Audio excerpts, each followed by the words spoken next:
Hello friends, आज का हमारा चैप्टर है payment of wages act 1936। Payment of wages act 1936 आप 1936 सुनते ही समझ गए होंगे, आजादी से पहले का लॉ है। इस पेमेंट ऑफ वेजेस एक्ट 1936 में अमेंडमेंट करके नया लॉ बनाया जा चुका है।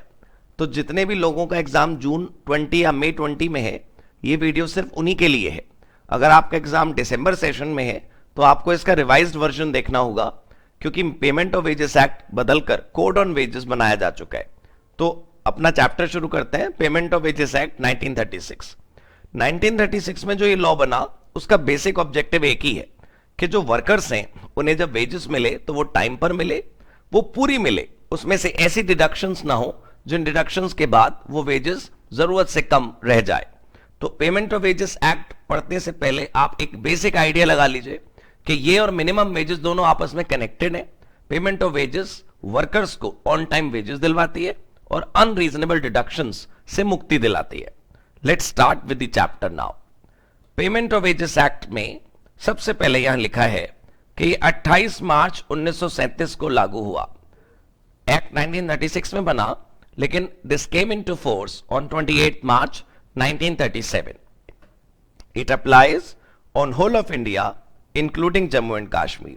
वैसे तो अब आप फ्री हो चुके हैं इस बात से, आपको इंक्लूडिंग और एक्सक्लूडिंग लिखने की कोई आवश्यकता नहीं है। दिस एक्ट रेगुलेट्स, देखिए ये लाइन आपको बता रही है कि मेजर ऑब्जेक्टिव इस कानून का क्या है। इस लाइन से आपको इस बात का अंदाजा लगेगा कि इस कानून का सोल क्या है। This act regulates timely payment of wages without unreasonable deduction. तो एक तो दोस्तों ये फैक्टर है कि ऑन टाइम वेजेस का पेमेंट होना चाहिए, और दूसरा है अनरीजनेबल डिडक्शन। ये दो बातों का ध्यान हमें रखना है पूरे चैप्टर में कि ये दो उद्देश्य हैं। कोई भी क्वेश्चन आए, आंसर करते समय ये ऑब्जेक्टिव फुलफिल होना चाहिए। अब पॉइंट नंबर 4 कहता है कि ये कानून कहां लगता है। It says it applies only on commercial and industrial establishments. मतलब अगर आपके घर में वर्कर्स हैं, डोमेस्टिक असिस्टेंस हेल्प हैं, वो कितने भी हों, चाहे आपके बंगलों में 100 वर्कर्स काम करते हो, तब भी उनके ऊपर payment of wages act apply नहीं होता। This applies only on commercial and industrial establishments, और डोमेस्टिक वर्कर इस चैप्टर से बाहर है। It applies only on those workers whose gross wages is maximum ₹18,000 per month.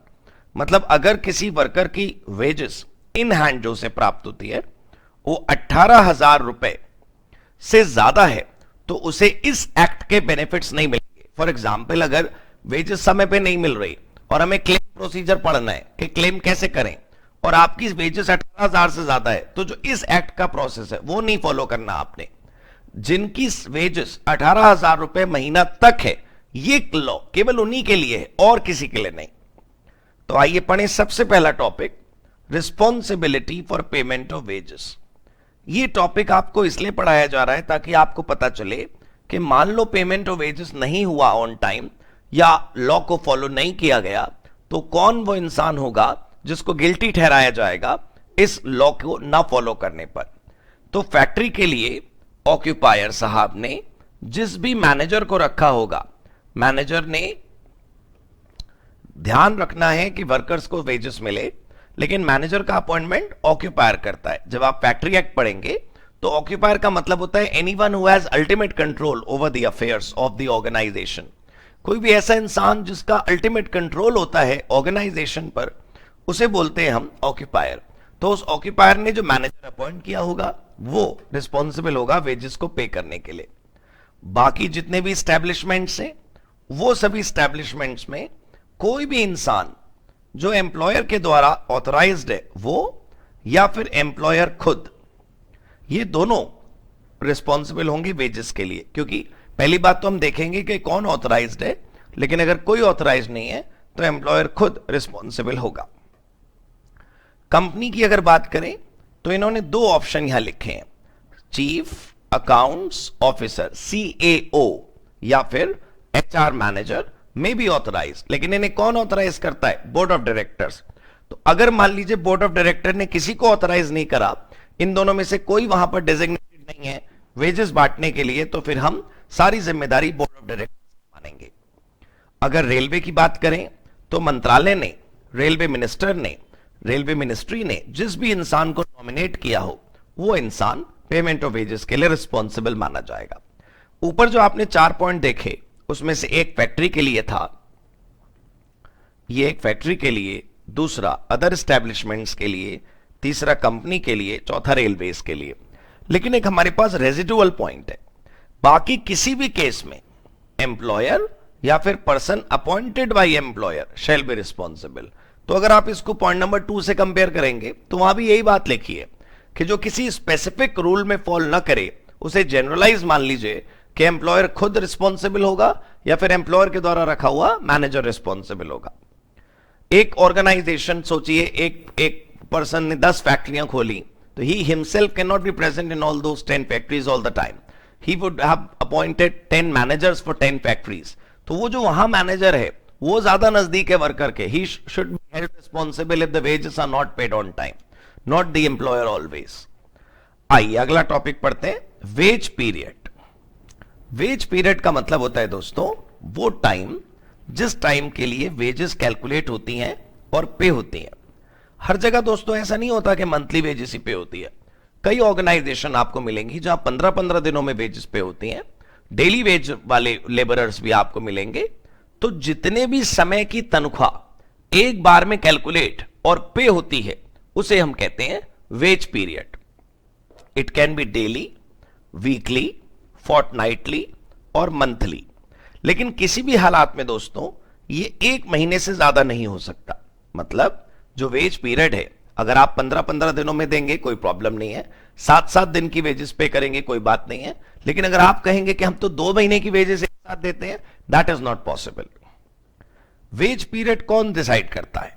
Employer himself. Veg period सरकार नहीं fix करती। सरकार ने यह बात एम्प्लॉयर पर छोड़ी हुई है कि वो कितने कितने दिनों की वेजेस कैलकुलेट करना चाहते हैं, और उसके लिए उन्हें एम्प्लॉय की कंसेंट की भी जरूरत नहीं। एम्प्लॉय की कंसेंट की आवश्यकता दोस्तों इसलिए भी नहीं है कि जो एम्प्लॉय है हम उसके इंटरेस्ट को अफेक्ट नहीं कर रहे एडवर्सली, हम कोई उसके फायदे और नुकसान की बात नहीं कर रहे। It is only about a procedure कि किस दिन तक की वेजेस ऐड होंगी, किस दिन तक की अगले महीने में जाएंगी। तो ये एम्प्लॉयर अपने मन से डिसाइड कर सकता है। Wage period can start on any day. मतलब जरूरी नहीं है कि हर महीने की पहली तारीख को ही महीना शुरू हो। आपकी ऑर्गेनाइजेशन अगर पहली से 31 तक महीना कैलकुलेट करेगी तो 31 दिनों की सैलरी प्रोसेस करने में और पे करने में कुछ दिन का समय जाएगा। तो आप 31 तक का तो वर्कर वर्किंग ही है, अगले दिन ही कैसे आप वेज प्रोसेस कर दोगे? तो अगर आप चाहते हो कि मंथ को अर्ली क्लोज कर दो, मतलब 26 से 25 महीना चला लो, 15 से 15 चला लो, तो वो कोई बात नहीं है कि पहले से 31 तक ही महीना चलाना है आपको। वेजेस पे करने के लिए जो दिन आपने टाइम लेना है, it does not always starts from first of the month. आपकी इच्छा है कि आप कहीं से भी इसको स्टार्ट कर सकते हैं। टाइम लिमिट वाले टॉपिक पे लिखिए मोस्ट इंपॉर्टेंट। वेजेस पे करने का जो टाइम लिमिट है वो बहुत कीमती है एग्जाम पॉइंट ऑफ व्यू से। हमारे पास देखिए 2 स्लैब है। अगर हमारे पास वर्कर्स की संख्या 1000 से कम है तो अलग ड्यू डेट है, और अगर हमारे पास वर्कर्स 1000 या 1000 से ज्यादा हैं तो अलग ड्यू डेट है। लेकिन ये कैसे मैनेज होगा? अगर 1000 से कम वर्कर हमारे यहां काम करते हैं तो 7 दिन के अंदर वेजेस देनी है। 7 दिन कहां से काउंट करना है? वेज पीरियड के खत्म होने के बाद। मतलब अगर आप 15-15 दिन की वेजेस देते हो तो 15 दिन का ब्लॉक खत्म हुआ तो 16वां, 17वां, 18वां, 19वां, 20वां, 21वां और 22वां, 15-7, 22वें दिन से पहले पहले आपको वेजेस पे करनी है। हर 15 दिन के बाद 7 दिन का समय मिलेगा वेजेस पे करने के लिए। और अगर यही 1 महीने की वेजेस होती तो पहली तारीख से 31 तारीख तक महीना खत्म हुआ तो बस अगले 7 दिन में, मतलब अगले महीने की 7 तारीख से पहले पहले वेजेस पे हो जानी चाहिए। तो हमें यह समझ आया कि अगर 1000 से कम वर्कर काम करते हैं तो 7 दिन पूरे होने से पहले, और अगर 1000 या 1000 से ज्यादा वर्कर काम करते हैं तो 10 दिन पूरा होने, राइट। लेकिन दोस्तों ये जो 2 लाइंस हैं ये तो एक टाइम पीरियड है, 7 दिन 10 दिन रेगुलरली जो पेजेस पे होगी। नीचे कुछ विशेष केस हैं, कुछ खास बातें हैं जिन पर आपको ध्यान देना चाहिए। वो कहते हैं माइन और शिपिंग इंडस्ट्री में महीने के हिसाब से वेजेस पे नहीं होगी।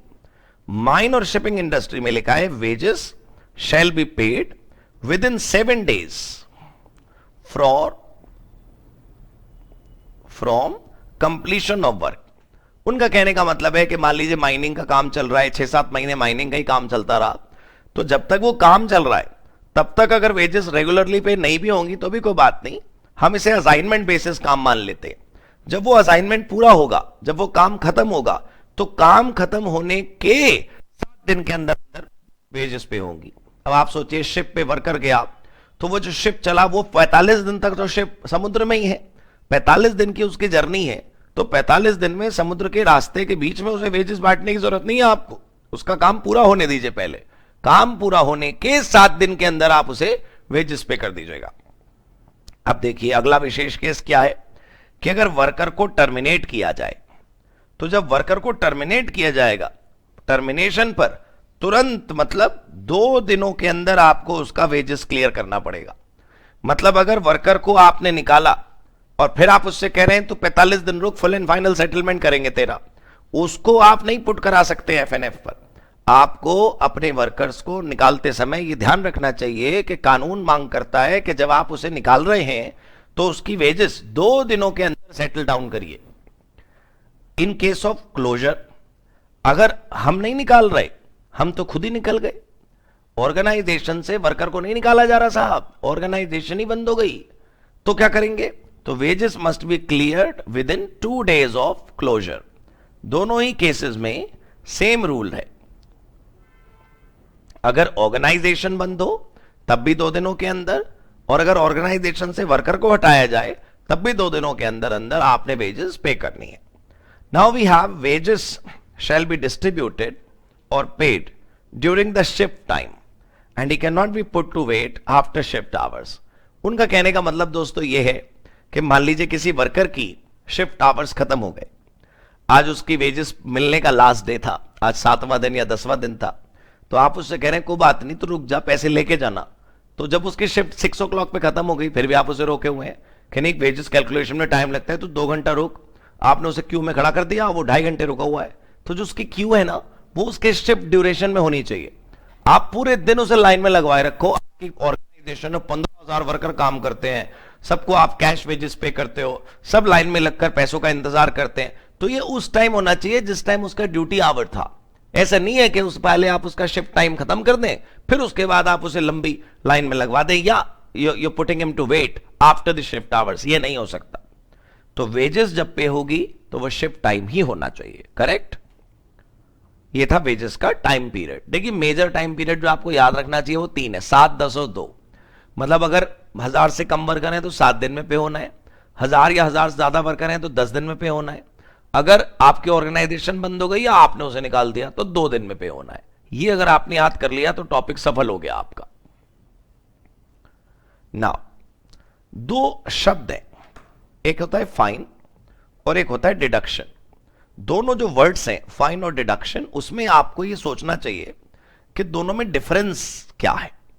मान लीजिए आपने ऑर्गेनाइजेशन में कोई एसेट तोड़ दी, नुकसान पहुंचाया आपने, 5,000 रुपए की एसेट आपने खराब कर दी। ऑर्गेनाइजेशन आपसे कहती है कि तुम हमें 7,000 रुपीज दो, तुम्हारे 7,000 रुपए वेजेस से कटेंगे। आप कह रहे हो क्यों, मैंने तो जो कांच तोड़ा था वो 5,000 रुपए का था।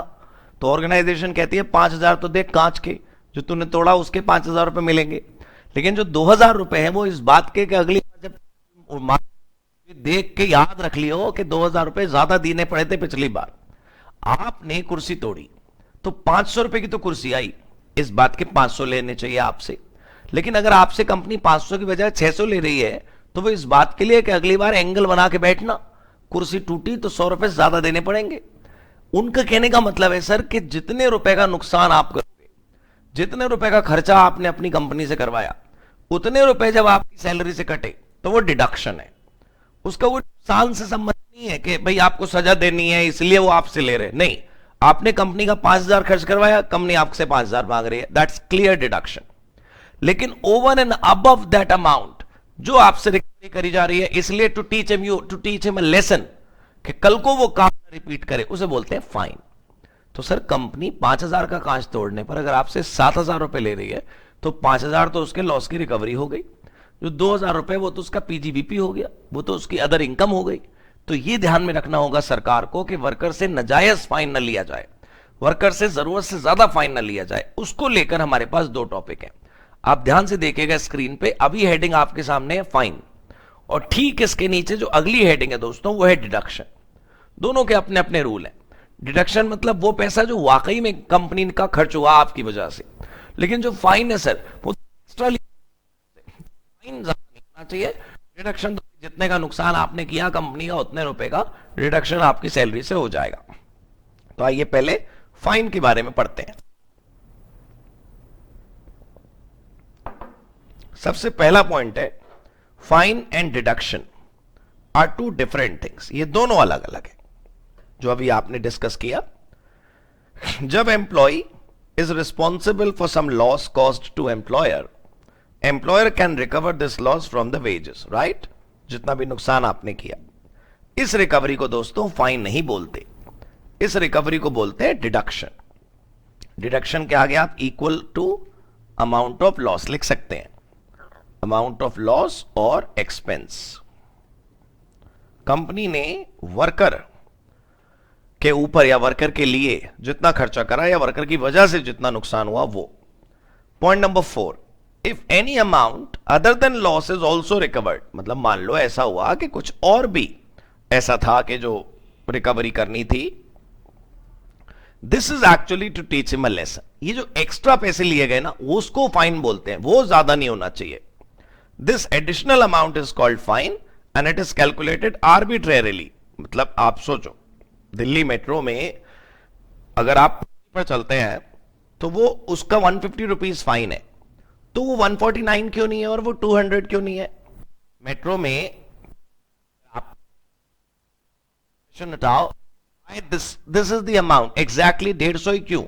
तो वो तो एब्रप्टली फिक्स होता है, वो तो जो फिक्स कर दिया गया, उसका ऐसा कोई रिलेशन नहीं होता है एग्जैक्ट अमाउंट ऑफ लॉस से। फाइन इसीलिए ज्यादा नहीं होना चाहिए क्योंकि वो एक्स्ट्रा लिया जा रहा है।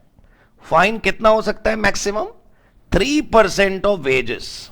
18,000 रुपए मान लो वेजेस है, तो 3% हुआ 540 रुपए।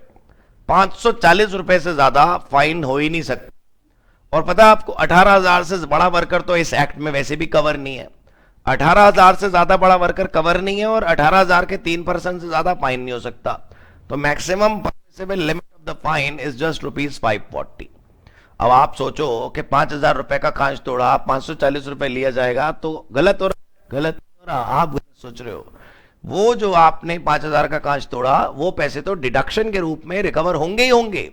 उसके अलावा जो पैसे रिकवर होंगे वो सबक सिखाने वाली जो फीस है वो 540 से ज्यादा नहीं होनी चाहिए। ये देखिए, ये जो फाइन है वो टुकड़ों में रिकवर नहीं हो सकता, इंस्टॉलमेंट्स में रिकवर नहीं हो सकता। उनका कहने का मतलब है कि 540 में से 6 अलग अलग महीनों में 100 करके ऐसे रिकवर करें, तो ऐसे नहीं होता। आपको पता होगा जब वेज स्लिप मिलती है, सैलरी स्लिप मिलती है, तो उसमें लिखा रहता है कि कितने पैसे कैसे कैलकुलेट हुए। अब आप सोचो 6 महीने की सैलरी स्लिप में तो वर्कर की minus 100 rupees fine fine fine, 6 salary slip आप उसकी कलंकित कर दोगे बिल्कुल। 6 टुकड़ों में आपने फाइन स्प्रेड कर दिया, ये नहीं हो सकता। एक बारी ही पूरा का पूरा फाइन रिकवर होगा, एक से ज्यादा बार में फाइन रिकवर नहीं हो सकता। Fine can be recovered in cash as well as in deduction. मतलब लाइन ऐसे बनी कि fine can be recovered in cash as well without reducing the wages. मतलब आप मान लो वर्कर बोले मेरी वेजेस में से मत काटना, मेरी वेजेस तो पूरी पैसे पहुंचनी चाहिए मेरे खाते में, 540 रुपए अलग से दे देता हूं मैं, ले लो, लेकिन वेजेस मत काटना। वो भी हो सकता है, राइट। उससे उसकी स्लिप में लिखा हुआ नहीं आएगा कि इतने रुपए फाइन के कटे, तो वो पूरा कैश देके आपको सेटलमेंट करना चाहता है, तो this is possible. Fine should be recovered within 90 days. ये जो ज्यादा ही हाईलाइटेड सा आपको शब्द दिख रहा है, ये है 90 days. Fine should be recovered within 90 days from the date of imposing the fine. ध्यान रहे आपको कि 90 दिन कुर्सी तोड़ने से नहीं कैलकुलेट हो रहे। आपने आज कांच तोड़ा, आज से 90 दिन नहीं होने। जिस दिन आप पर फाइन लगाया गया, जिस भी दिन आप पर फाइन लगाया गया, उसके 90 दिनों के अंदर अंदर आपने फाइन पे करना जरूरी है, राइट। अगला पॉइंट, कोई भी फाइन वर्कर पे नहीं लगाया जा सकता अगर वर्कर की उम्र 15 साल से कम है। वैसे ही उसकी खाने खेलने की उम्र है, फाइन तो आप पे लगना चाहिए, आपने 15 साल से कम के वर्कर को वर्कर बना रखा है। तो अगर 15 साल से कम के वर्कर को आपने ऑर्गेनाइजेशन में वर्क पे रखा है तो एम्प्लॉयर पहली बात तो उसे रखना नहीं चाहिए, लेकिन अगर रख लिया, उसने कुर्सी तोड़ भी दी तो डिडक्शन तो हो सकती है, लेकिन वो जो एक्स्ट्रा फाइन लग रहा है वो नहीं लग सकता। 11वां पॉइंट बहुत इजी है कि जितने भी रुपए का फाइन का स्लैब आपने फिक्स करा कि कोई आदमी ये काम करेगा तो इतना फाइन लगेगा, ये डिस्प्ले होना चाहिए। Fine with amount and reasons must be displayed prominently on the wall of the organisation. Organisation की किसी दीवार पर एक जगह लिस्ट छपी होनी चाहिए कि ऑफेंसेस क्या क्या हैं और उनकी पेनल्टीज क्या क्या हैं। 12. Fine should be recorded in a separate register to maintain record for future purpose. मतलब जो फाइन है वो एक अलग रजिस्टर चाहिए ताकि हम भविष्य में देख सकें कि किसने कितनी कुर्सियां तोड़ी, किस पर क्यों फाइन लगा और उस फाइन का क्या हुआ। ये जो लाइन है ना आखिरी वाली, वो ध्यान से देखें कि जो फाइन का पैसा इकट्ठा हुआ उसका होगा क्या।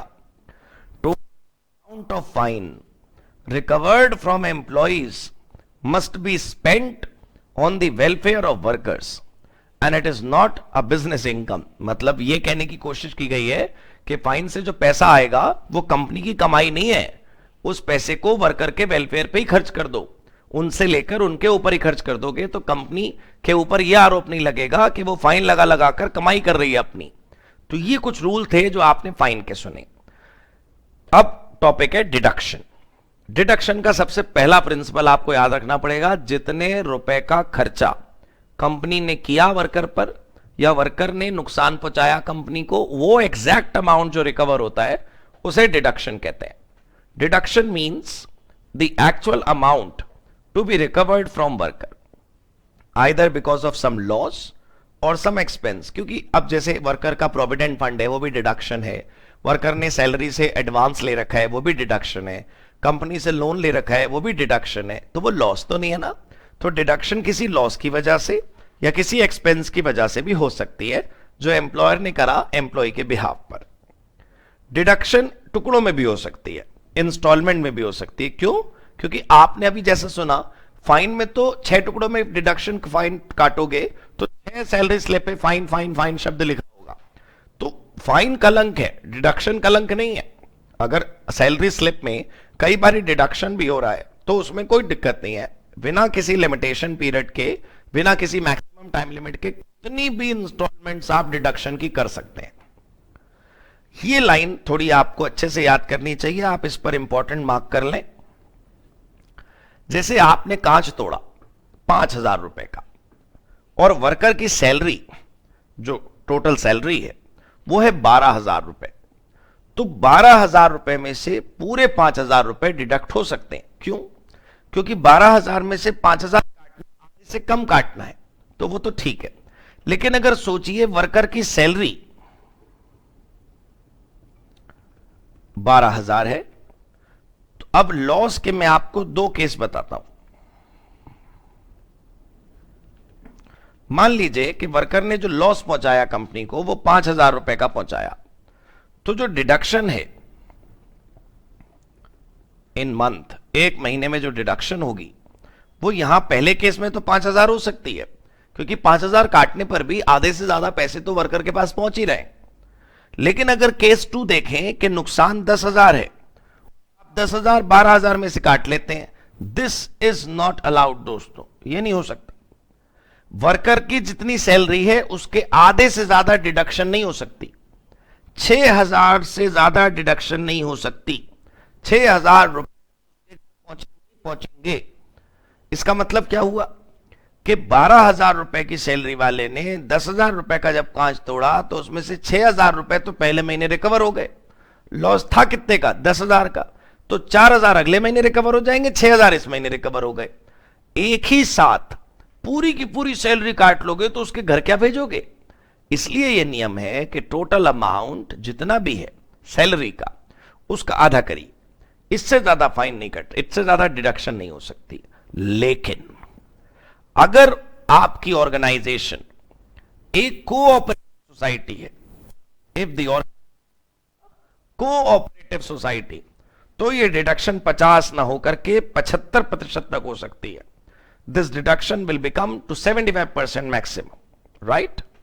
डिडक्शन में भी वही रूल है कि आप उससे या तो रिकवर कर सकते हैं वेजेस से, या फिर अलग से कैश में भी रिकवर कर सकते हैं। कोई वर्कर कह दे कि मैं अलग से पे करने को तैयार हूं, सैलरी से मत काटिए, तो ऐसा भी हो सकता है कि वेजेस से न काट कर अलग से वर्कर से कैश ले लिया जाए।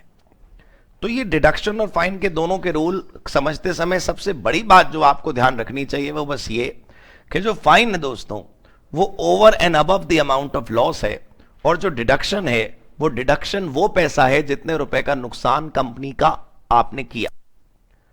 आइए अगला टॉपिक है स्पेसिफाइड डिडक्शन। स्पेसिफाइड डिडक्शन है कि कुछ पर्टिकुलर रीजंस के लिए विशेष रूप से डिडक्शन बताई गई है।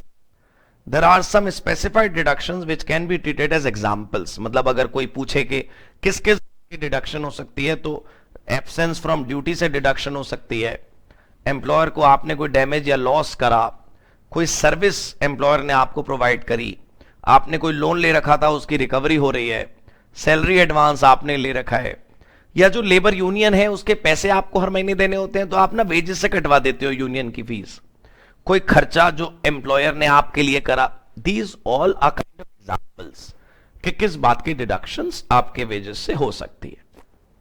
ये दोस्तों रजिस्टर एंड रिकॉर्ड एक ऐसा टॉपिक है जो लगभग हर चैप्टर में आपको मिलता है।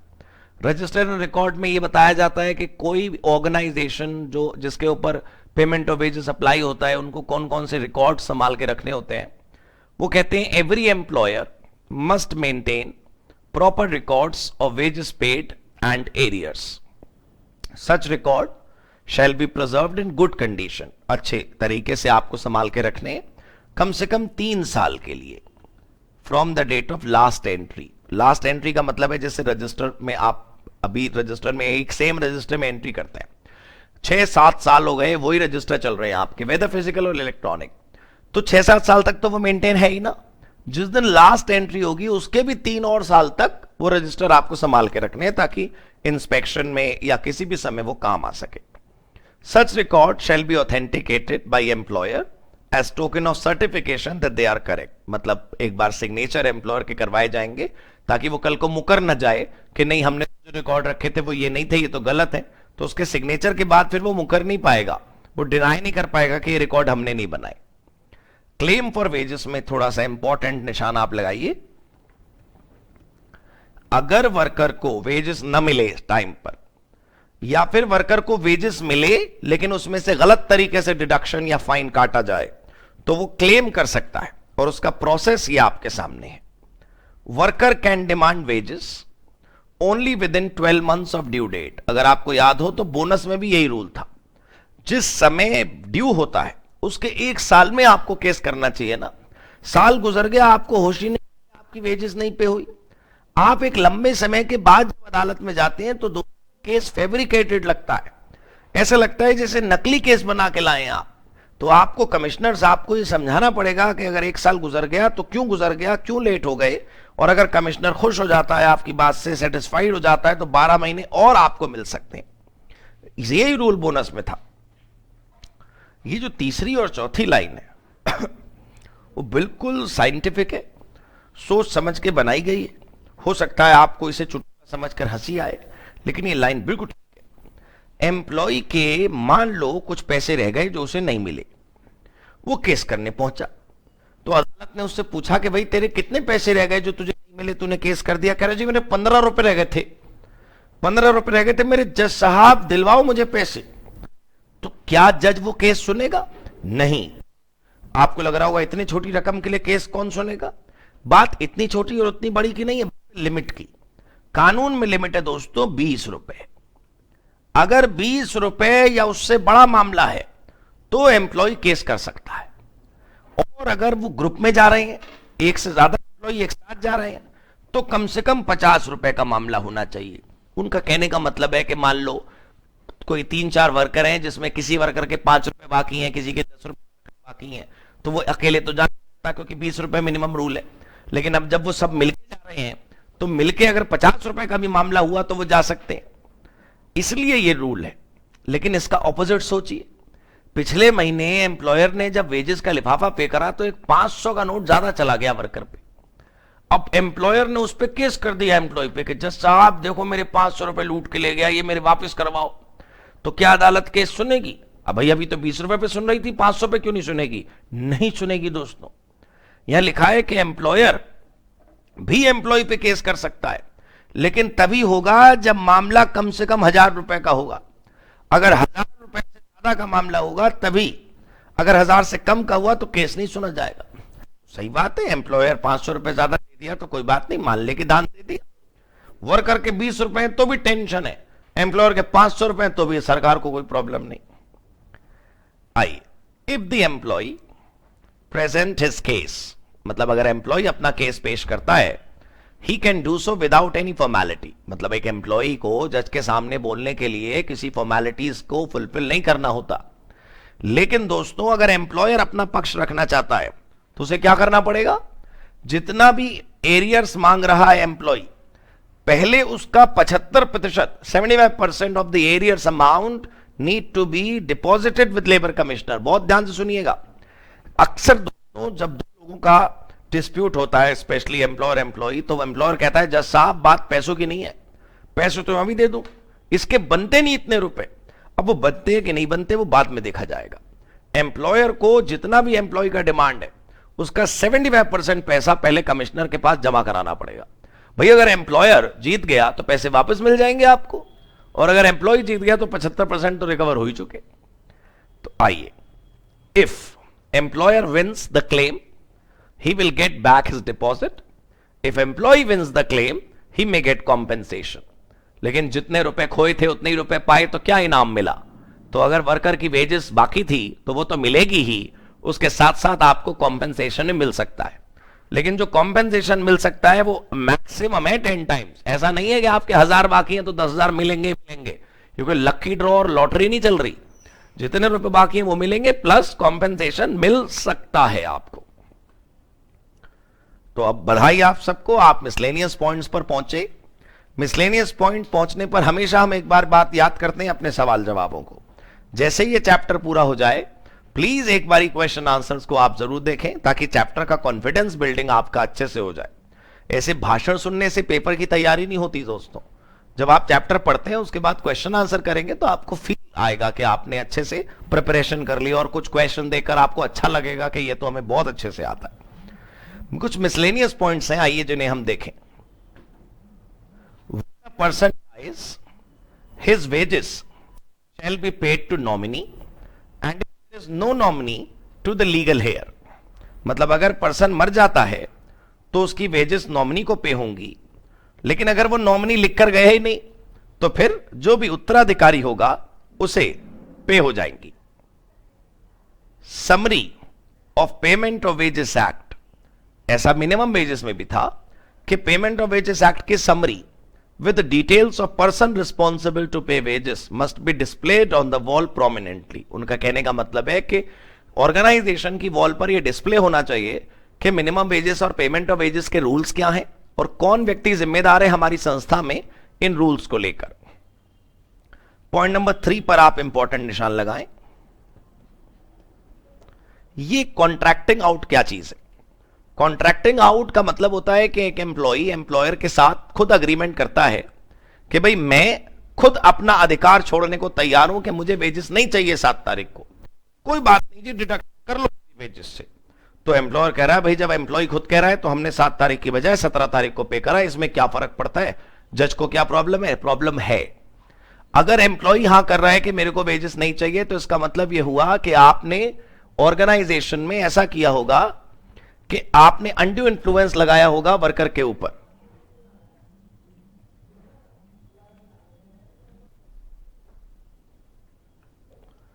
पॉइंट नंबर 4 यह कहता है कि अगर वेजेस एम्प्लॉयर ने पे नहीं करी तो उसको रिकवर ऐसे किया जाएगा जैसे कि वो लैंड रेवेन्यू का एरियर्स हो।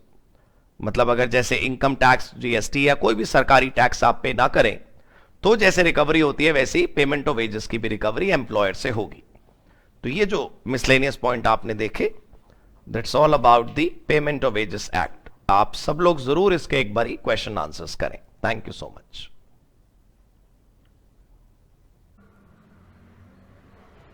हाय एवरीवन, आज हम क्वेश्चंस करेंगे पेमेंट ऑफ वेजेस एक्ट 1936 के। पेमेंट ऑफ वेजेस एक्ट 1936 को पहले आप वीडियो वॉच कर लीजिए चैप्टर का, उसको हैंड रिटन एक बार खुद पढ़ लीजिए और उसके बाद ही ये क्वेश्चन करिएगा। तो अगर आपने वो वीडियो चैप्टर वाली नहीं पढ़ी तो अभी इस वीडियो को मत देखिए। Let's start. State the limits for deductions permissible and the procedure for imposition of fine. क्या क्या डिडक्शन का लिमिट है, 50%, 75%, फाइन का क्या प्रोसीजर है वो आपको बताना है। एक पहला क्वेश्चन। सेकंड क्वेश्चन देखिए कि पेमेंट ऑफ वेजेस की रिस्पॉन्सिबिलिटी किसकी है, ऑक्यूपायर की, ऑफ कोर्स, ओनर की, कंपनी में डायरेक्टर की, पार्टनरशिप में पार्टनर की, ये सब क्वेश्चन है। थर्ड क्वेश्चन है दोबारा से वही कि डिडक्शन का आपको लिमिट बताना है और फाइन का प्रोसीजर बताना है। आरटीपी में देखिए क्वेश्चन है दिसंबर 18 का रिविजनरी पेपर में, इंडस्ट्रियल एस्टैब्लिशमेंट किसे कहते हैं, क्योंकि उसी पर पेमेंट ऑफ वेजेस एक्ट लगता है। जून 2018 में फिर वही क्वेश्चन है, इंडस्ट्रियल एस्टैब्लिशमेंट किसे कहते हैं। दिसंबर 18 का रिविजनरी देखा आपने और आपने ये देखा जून 18 का रिविजनरी, दोनों में वही क्वेश्चन है, इंडस्ट्रियल एस्टैब्लिशमेंट का मतलब बताइए। कॉन्ट्रैक्टिंग आउट का मतलब पूछा है उसने, मतलब आपको याद होगा ये कई चैप्टर में वर्ड यूज होता है कि मान लो एम्प्लॉयर और एम्प्लॉय आपस में अग्रीमेंट कर लें जिसमें एम्प्लॉय खुद अपने अधिकार छोड़ने को राजी हो जाए और वो कहे कि मुझे कोई अधिकार नहीं चाहिए, मुझे पेमेंट ऑफ वेजेस अगर टाइम पे नहीं भी करोगे तो भी कोई बात नहीं, तो ये गलत बात है। ये अग्रीमेंट वॉइड एब इनिशियो है, इसका कोई अर्थ नहीं होता। तो इस ऐसे अग्रीमेंट को हम बोलते हैं कॉन्ट्रैक्टिंग आउट और ये इनवैलिड होता है। सेवेंथ क्वेश्चन देखिए, मैं आपको 6 क्वेश्चन दोबारा दिखा देता हूं, वो सीन चेंज नहीं हो पाया। पहला क्वेश्चन ये था state the limit for deduction, कौन सी लिमिटेड डिडक्शन की और फाइन का क्या रूल है। दूसरा क्वेश्चन था देखिए responsibility for payment of wages. तीसरा था डिडक्शन परमिसिबल। चौथा था इंडस्ट्रियल एस्टैब्लिशमेंट। पांचवा फिर इंडस्ट्रियल एस्टैब्लिशमेंट। छठा कॉन्ट्रैक्टिंग आउट। सातवां देखिए वेज पीरियड किसे कहते हैं। दोस्तों ये वो पीरियड होता है जिस समय वेज कैलकुलेट होता है। जैसे 15-15 दिन का वेजेस इकट्ठा दिया जा रहा है तो 15 दिन क्या हुआ, एक वेज पीरियड। एक एक महीने की वेजेस इकट्ठी दी जा रही है तो एक महीना क्या हुआ, वेज पीरियड। आठवां क्वेश्चन है क्या प्रोविजन है डिस्प्ले ऑफ द एक्ट की, मतलब वेजेस एक्ट को डिस्प्ले करेंगे अपनी फैक्ट्री में, अपनी ऑर्गेनाइजेशन में, ताकि वर्कर्स अपने अधिकारों को पहचान पाए। 9th question procedure for payment of undisbursed wages in case of death of employee. अगर एम्प्लॉय की डेथ हो जाती है तो पेमेंट ऑफ वेजेस किस प्रकार करी जाएंगी, उसका प्रोसीजर है।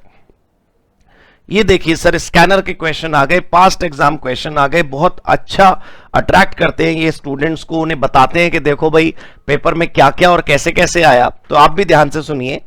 क्वेश्चन नंबर 10 जून 17 में क्वेश्चन आया 5 नंबर का। Right short note on the following limit of deductions. कितनी डिडक्शंस कर सकते हैं आप सोचो, 5 नंबर का क्वेश्चन है और कितना छोटा सा आंसर है। फिर 4 नंबर में वही क्वेश्चन है, कौन कौन से डिडक्शन परमिटेड है। दिसंबर 8 में क्वेश्चन है। दिसंबर 9 में क्वेश्चन है दोस्तों 2 नंबर का, किस वेजेस सभी वर्कर की 5 तारीख तक पे हो जानी चाहिए, जबकि ऐसा नहीं है। कुछ वर्कर की ड्यू डेट है 7th, कुछ की 10th। अगर वर्कर को टर्मिनेट करते हैं तो 2 दिन, अगर वर्कर ऑर्गेनाइजेशन बंद हो जाती है इसलिए निकलता है तो भी 2 दिन। वो सब आपको बताना है कि कितने कितने दिनों में कब कब वेजेस पे होती है। जून 2011 में 2+1+1 4 नंबर का क्वेश्चन है कुछ इस प्रकार, आइए देखते हैं। बख्शी साहब क्लेम सबमिट करना चाहते हैं क्योंकि उनकी वेजेस से गलत डिडक्शन हो गई। वो आपसे 3 सवाल पूछ रहे हैं, एक 2 नंबर का है और बाकी दोनों 1-1 नंबर के हैं। एम्प्लॉय के अलावा कौन कौन अप्लाई कर सकता है, legal representative, legal heir. Time limit क्या होती है, वैसे 1 साल में अप्लाई करना होता है और 1 साल का एक्सटेंशन भी मिल जाता है। Besides refund of deducted amount क्या कोई कॉम्पेंसेशन भी मिल सकता है, हाँ जी, 10 गुना तक कॉम्पेंसेशन मिल सकता है अगर आपको आपकी वेजेस ना मिली हो तो। अब है दिसंबर 2011 में 2 नंबर का क्वेश्चन दोस्तों। एम्प्लॉयर को कोई वेजेस और कॉम्पेंसेशन नहीं देना होता जब कंपनी बंद होती है। अरे कॉम्पेंसेशन मत दो, लेकिन उसकी जितनी वेजेस ड्यू हैं उतनी तो देनी पड़ेंगी आपको, 2 दिनों के अंदर देनी पड़ेंगी। जून 2012 में 2 नंबर का क्वेश्चन है, देखिए मैनेजर साहब ने 500 रुपए वर्कर के वेजेस से काट लिए क्योंकि उसे रॉ मटेरियल दिया गया था कंपनी के काम के लिए। अरे तो कंपनी के काम के लिए दिया गया ना, घर थोड़ी ले गया, वो क्यों काट लिए? गलत डिडक्शन है ये। 16वां सवाल देखिए, जून 2013 में क्वेश्चन है 2 नंबर का, वेजेस चेक से नहीं दी जा सकती लेकिन काइंड में दी जा सकती हैं। सरासर गलत है सर, वेजेस काइंड में नहीं दी जा सकती और वेजेस ऐसा नहीं है कि चेक में नहीं दी जा सकती। दिसंबर 2013 3 नंबर का क्वेश्चन है, what are the condition to deduct for recovery of advances. मतलब मान लो वर्कर ने लोन ले रखा है, कंपनी से सैलरी एडवांस ले रखी है, तो क्या वो डिडक्ट हो सकती है? हाँ, तो उसके रूल क्या है? 3 नंबर का क्वेश्चन है। दिसंबर 2014 देखते हैं, 2 नंबर का क्वेश्चन है। सवाल ज्यादा बड़ा है दोस्तों, देखो क्वेश्चन बड़ा लग रहा है, आंसर छोटा लग रहा है। अनिल प्राइवेट लिमिटेड ने फाइन लगा दिया अनुराग पे, वो एक एम्प्लॉय है उसका, वो लगातार लेट आता था वर्क पे। 4 जून 2014 को फाइन लगाया गया। अब मैनेजर चाहता है कि नवंबर में रिकवर करे during the half yearly increment. Check करो पहले, 4 जून से नवंबर तक 90 दिन गुजर गए क्या? अगर हां तो बस अब नहीं रिकवरी हो सकती।